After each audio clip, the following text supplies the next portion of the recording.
Hello everyone, this is Ricardo Jauregui for HRM 457 ILR case study report. And today I will be talking to you guys about the Chicago Teachers Union and what they did back in late 2016 through 2018 and how they fought for pretty much equity for special education students all throughout the state of Illinois. And without further ado, I would like to present first off my laptop.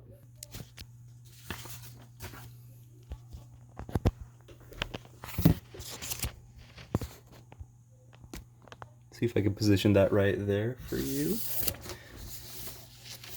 And without further ado, I'd like to go over what was a little bit about the CTU. So the Chicago Teachers Union was formed back in the year 1937. It was formerly one of the biggest unions in the educational field. Their mission lists about 7 purposes for every educator in the state of Illinois to follow. Right now, it is currently headed by Jesse Sharkey, currently following Karen Lewis, the former president of CTU, and she was the president that was at the time handling this whole craziness of denying children special education services. And the purpose of the CTU is to defend both educators and the youth in and out of school. And so right now, in the 7 purposes, I would pretty much like to summate that for you. So their first purpose is to protect and improve the services of the public schools as a social agency for developing the capacities of the young and promoting adult education. So that can summate to the stimulation of the growth for these young minds is very important, especially as we engage them and hopefully inspire them to pursue a higher education. The second bullet point promotes and guarantees efficient and faithful service from us to the public, and to ensure to us in return that service a fair reward and a just security. Number 3, in accordance with the agreement between the Board of Education of the City of Chicago and the Chicago Teachers Union, to assert, secure, and protect and inherent the fundamental equity in the jobs. And so that one pretty much is exclaiming about how they will do everything they can in their legal power to pretty much maintain stability and equality in the workspace, such as if you were a special ed advisor or a mentor. It pretty much I wouldn't want to say secures the job 100% without critical error. However, it does make it more challenging to get rid of in terms of like budget cuts or horribly fiscal years in terms of tax revenue for the students. Number 4, as the sole collective bargaining agent for members of the bargaining unit, it's to establish and maintain orderly and practicable democratic processes in the management of the Chicago Public Schools in accordance with the terms of the agreement. So pretty much as a union, the Chicago Teachers Union is able to, within its power, with like checks and balances type deal, to pretty much conduct all of their business in a democratic manner and make sure the unanimous vote is always the most influential. Number 5 is to maintain a relationship of mutual assistance and cooperation with organized labor. Number 6 is to unify the educators of traditional public schools and public charter schools in the city of Chicago, together with other Chicago area educators that may join. And so pretty much back then, before the CTU was formed in 37, there was basically a very loose knit, a very disorganized group of unions, and it was pretty much all competition for each other.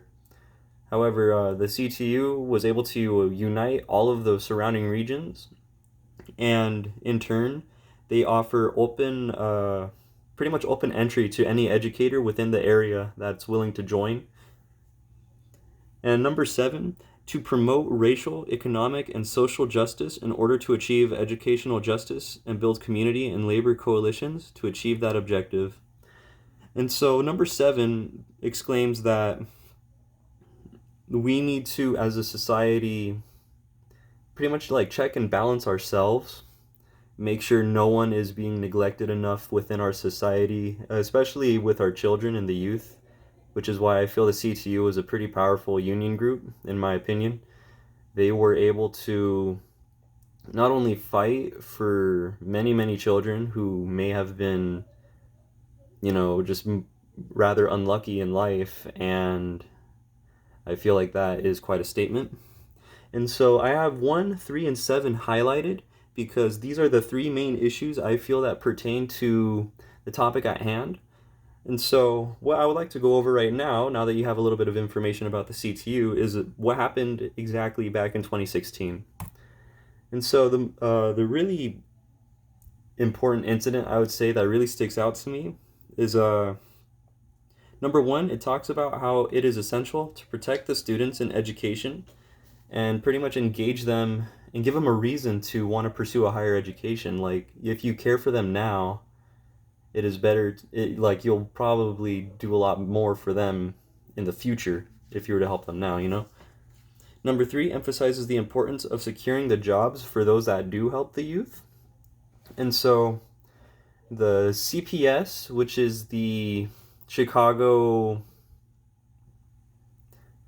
it's like a Chicago administration, and pretty much they were able to make a statement saying that they were going to try to cut back on these jobs for they say fiscal reasons, but it was really subjective to the point. And number 7 discusses the importance of maintaining equity on all platforms for education, no matter what you can do. And so what happened in this incident is when they were removing all of these special education programs, it was leaving a lot of students that really needed the help. They were not able to receive any assistance out, inside and outside of school, leaving a lot of parents and a lot of children frustrated that they can't get the services that they require. And so what exactly happened? Back in 2016, the then mayor, Rahm Emanuel, he set up a few conservative policies to limit the spending on education following the new administration per Trump in the 2016 election year. One issue in particular was the financial cutoffs to the special education services provided in Illinois. And so that's the main topic. That's one of the few battles that the CTU has fought, but this is a really critical issue, I feel, in a lot of reasons. And only after a few budget hearings, they ultimately made the decision to cut the whole fund, everything for the program. And so that would have created a huge ripple effect within the economy, as well as for the families in the Illinois area. And so this is what the CPS did within the first few days after. In a memo released by the CPS, they were stating that most of the services for special education in all schools were not physically sound. And so I don't know what kind of bureaucratic nonsense that sounds like. However, for 2 years, the special education services were denied to families that did qualify. And the CTU resisted with pretty much legal action, claiming that the CPS was violating the Individuals with Disabilities Act of 1975. And so the idea, or the Individuals with Disabilities Act, it pretty much ensures that students with a disability are provided free, appropriate public education that is tailored to their individual needs. And so what can fall under that umbrella would be essentially assistants, mentors, teachers, teacher aides, the instructors themselves, any RNs, or any medical staff that the child may need. And it pretty much, that act has a very, very extensive reach, both inside and outside the school facilities.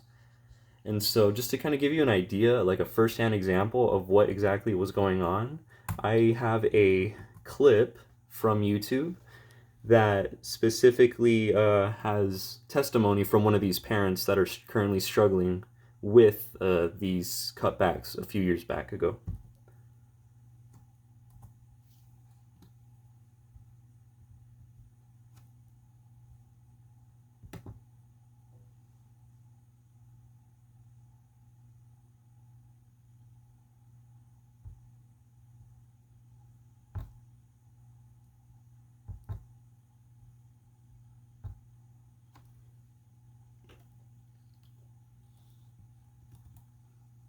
To fly a rocket ship, you need to be an optimist. No astronaut. New at 10 calls for Chicago school chief Forrest Claypool to resign are growing louder tonight, with some coming from city aldermen. As CBS 2's Dana Kozloff explains, the controversy surrounds special education funds and concerns hundreds of children are deliberately being denied help.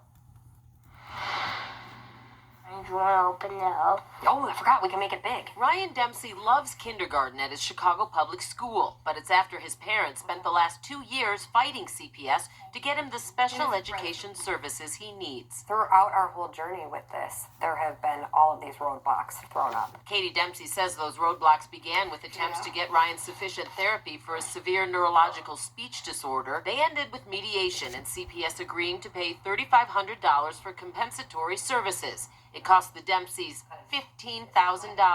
CPS has paid them nothing. What's happening inside of the schools aren't broken, but the system's broken. It's heartbreaking. Alderman Scott Wagaspak says he's personally met with 24 parents battling similar issues. Do you have concerns that there is a deliberate attempt by CPS to divert those funds away from special education services?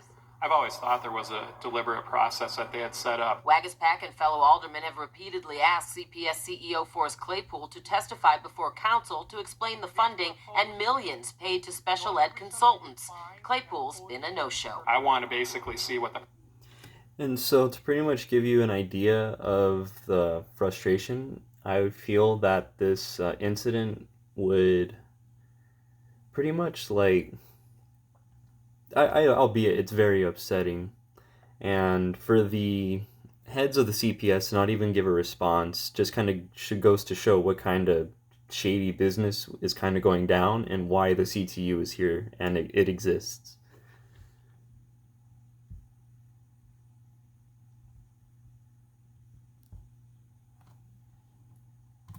And so some opinions about this whole incident. Ultimately, the CPS was found in violation for the 2 years that they have been denying students, and ultimately it led to the federal government actually having to monitor the CPS for about 3 years after. And I feel that the CTU was justified with the inquiry and the protest of the CPS. I feel it is most important to maintain and expand the educational services, especially towards our more unlucky youth. And the youth is our future, so why are we trying to stagger their growth?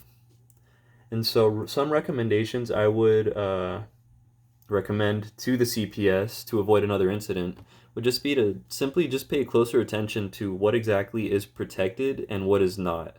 So obviously the special education services would, with common sense, be protected. And it was pretty much a big question as to why they went after that, I guess in an effort to save some money. However, you can't take away a protected act, you know? And so the CPS should pay closer attention. They should make more sound decisions with unanimous voting, such as how the CTU operates in a democratic process, to make sure the unanimous vote falls within the biggest stakeholders. So some key examples I feel would be the instructors themselves, the students, the families that require that extra assistance. And I would ultimately say the schools themselves, if they're willing to go through with such like decisions. And so the CPS and the Illinois State Board of Education should elicit more transparency and establish a more democratic process to these, because a lot of these decisions that they wind up making ultimately have a really big ripple effect, and that can cause so many more, it can create more problems than it is trying to fix the initial issue. And so here are my resources, and that concludes my presentation for HRM 457 ILR. This is Ricardo Jauregui, number 006197434, and have a good day.